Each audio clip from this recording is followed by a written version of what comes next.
And who am I? That's one secret I'll never tell. Hey y'all, welcome to Yap Sesh, the podcast where gossip meets critical thinking and nobody gets a pass. Today's episode, we gon' talk. Alright y'all, let's talk. We love gossip. I love gossip. I'm not above it. I be in the comments just like the rest of y'all.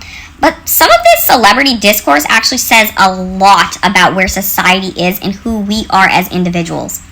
Like how we react to abuse, who we choose to believe and defend.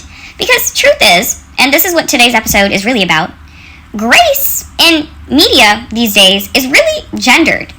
And it leans towards men automatically getting it and women having to earn it and to perform their pain just to earn it. And if she doesn't look sad enough or doesn't speak up fast enough or doesn't cry on cue, she's lying, she's bitter, she's crazy. Meanwhile, if a man's halfway charming or has a teensy-eensy, stupid Z-list little bit of clout, y'all will bend over backwards to redeem him. And I won't say y'all because I know if you've stuck long enough into this podcast, you would never defend a dummy like DDG. So that's what we're talking about today, unfortunately. Oh my God, if I never have to hear this man's name again, it will be too soon. And I'm not just talking about DDG, I'm talking about Diddy. Oh, honey, if I never have to hear Puffy, Puff Daddy, Diddy, fucking baby oil, if I never have to hear freak off again, it'll be too fucking soon, I tell you. It'll be too fucking soon. So that's what we're going to talk about today. DDG, ABCD, LMNOP, DDG, and Diddy the fucking diddler. Let's start with Halle. Oh, my sweet little mermaid. Now, I am not going to lie to you. I'm a little biased simply because she stays minding her business. She's super soft-spoken. She's a brand new mom. And when she got pregnant, people were trying to clock her for months. The internet for months was just trying to clock her pregnancy like it was for public scrutiny. And honestly, people were trying to make it seem like it was a bad thing, but it's only made her more endearing to me, really. Like, I love her whole vibe. She seems like such a good mom. Unfortunately, these court documents dropped saying that Halle had gotten into an altercation with her baby's father, DDG, Daryl Grapefruit or something is his actual name. I don't even know. But he got into an altercation with her and supposedly slammed her head into the wheel of his car and told her, "Get out of my car, bitch." I don't know, that's not in chronological order, by the way, but this is what the documents are saying. She was left with bruises. She has a chipped tooth because of it. Their baby was there. He was like crying. He's talking to the mother of his kids, talking about, "Get out my car, bitch." And the reaction was not sympathy for Halle by everyone, which is so weird to me because if you hear something like that, my heart starts to hurt. I'm like, damn, that's fucked up. You don't ever want to be in a situation like that. But some of the reactions we've gotten is a little bit odd, especially from the streaming community. But honestly, I'm not even surprised because streamers are dweebs. All of them. The streamers are dweebs. The people watching the streams are dweebs. Fucking clammy hands. Living in their fucking mom's basement. Weirdo-ass motherfuckers dropping actual money to these random men who are in these psychotic-looking homes. Like, literally, all of them look like they live in a fucking frat house.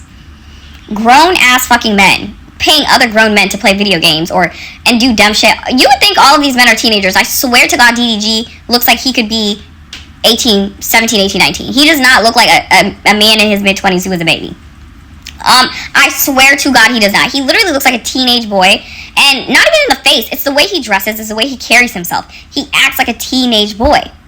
You know?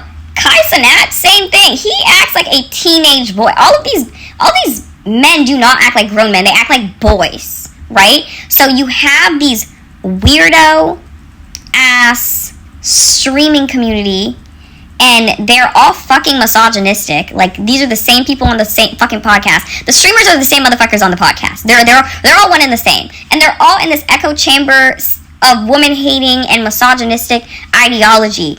And it shows. Because the fucking devil's advocate comments talking about he's so young and, well, what did she do? Let me tell you something right now. This whole idea that men will be men and she must have provoked him lives in a culture that rewards emotional detachment and punishes vulnerability. Bell Hooks said it best in The Will to Change. The first act of violence that patriarchy demands of males is not violence towards women.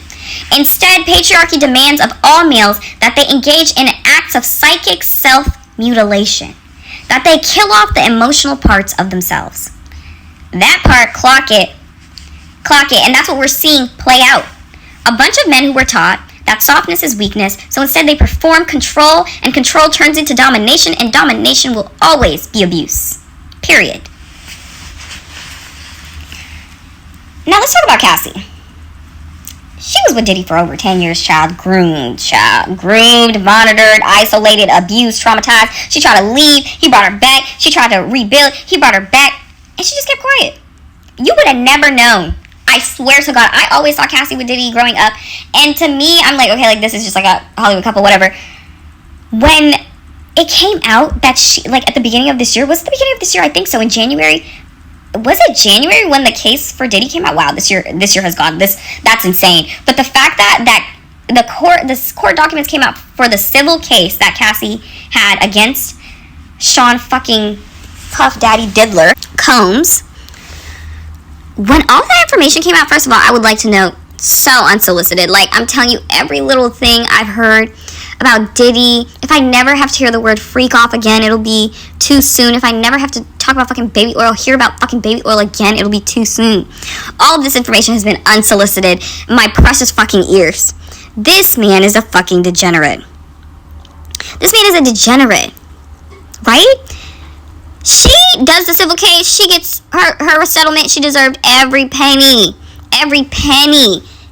Because she went through all of that. She deserves every single penny, honey.